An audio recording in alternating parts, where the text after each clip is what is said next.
So this is the Unionville Serpentine Barrens.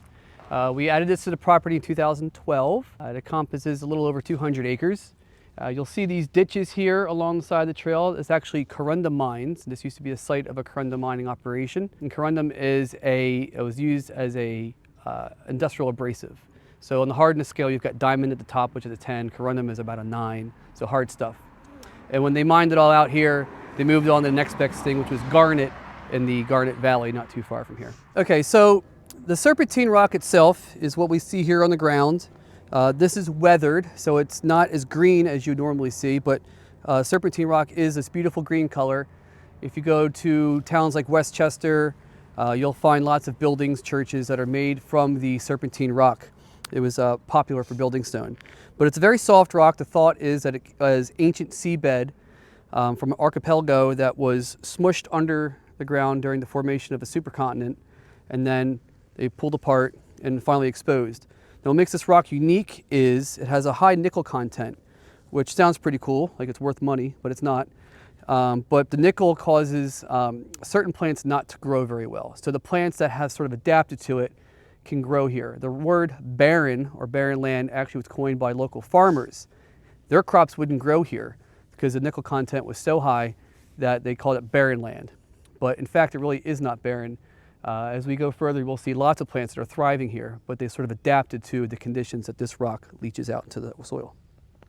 Not only do we have this serpentine rock that is at the surface, we also have an igneous dike of diabase rock. Diabase is very, very hard on the hardness scale. This is probably, I don't know, maybe a 6.5, 7. And serpentine rock itself is actually very soft. So while it was used for a building stone because it's pretty, it's actually a very poor building stone because it doesn't last very long. A house made of diabase will last thousands of years. A house made of serpentine rock may only last a few hundred years. But what's really cool is while it doesn't look particularly green now, as we scratch the softer rock on the harder rock, you can see how soft the serpentine really is, and has a nice kind of light green color.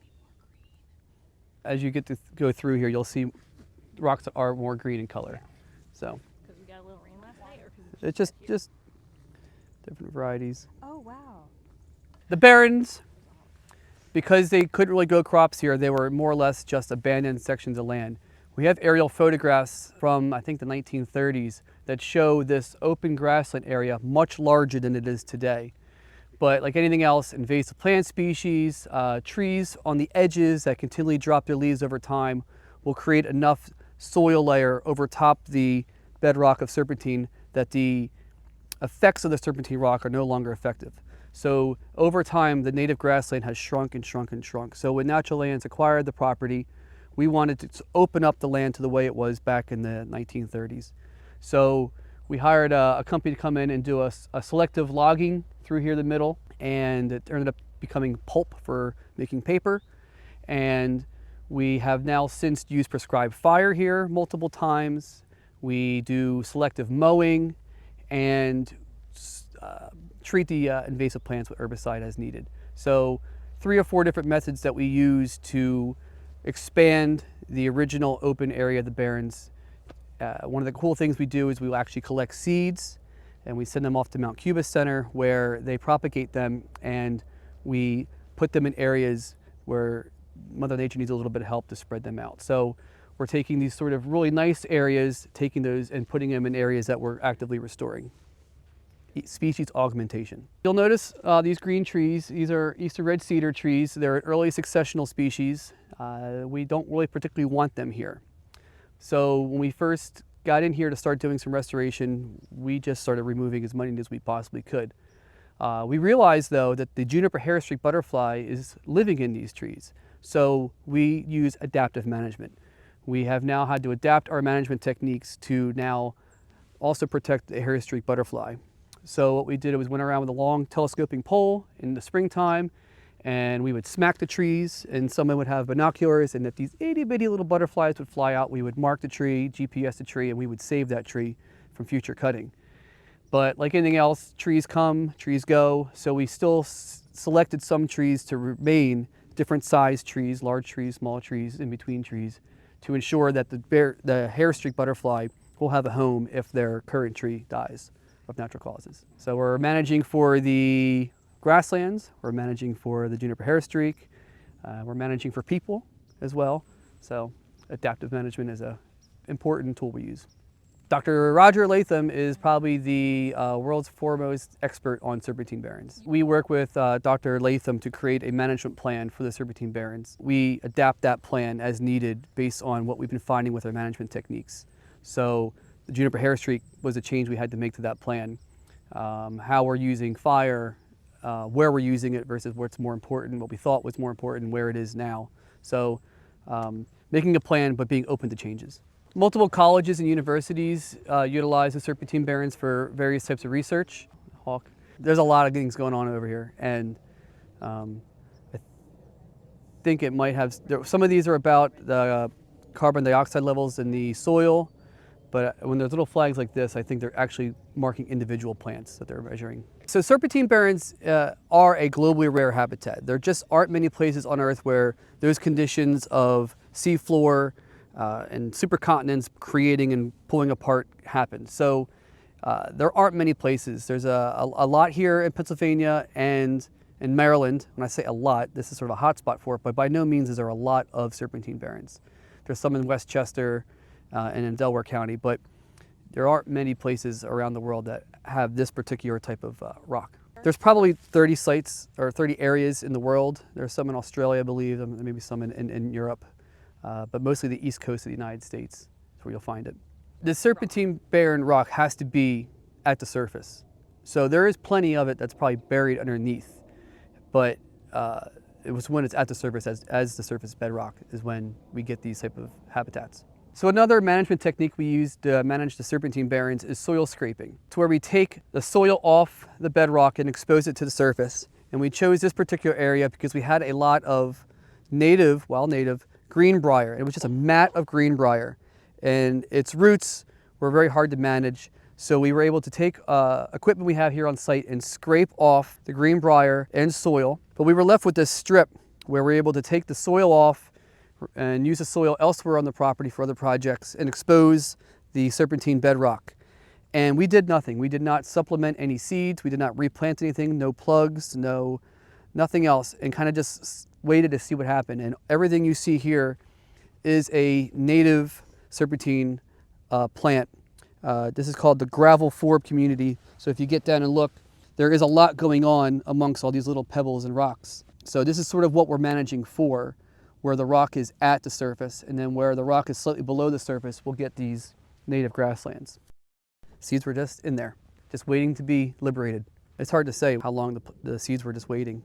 In many places in this landscape, we cannot put our equipment because it's so rugged that it's just dangerous. So we can't mow through here. It would just be impossible. So fire really is one of our only tools other than using herbicides selectively. So we have the Serpentine Barrens divided into 5 management units. So this deep ravine here is a boundary between Unit 2, which we just walked through, and Unit 5, which we're in now.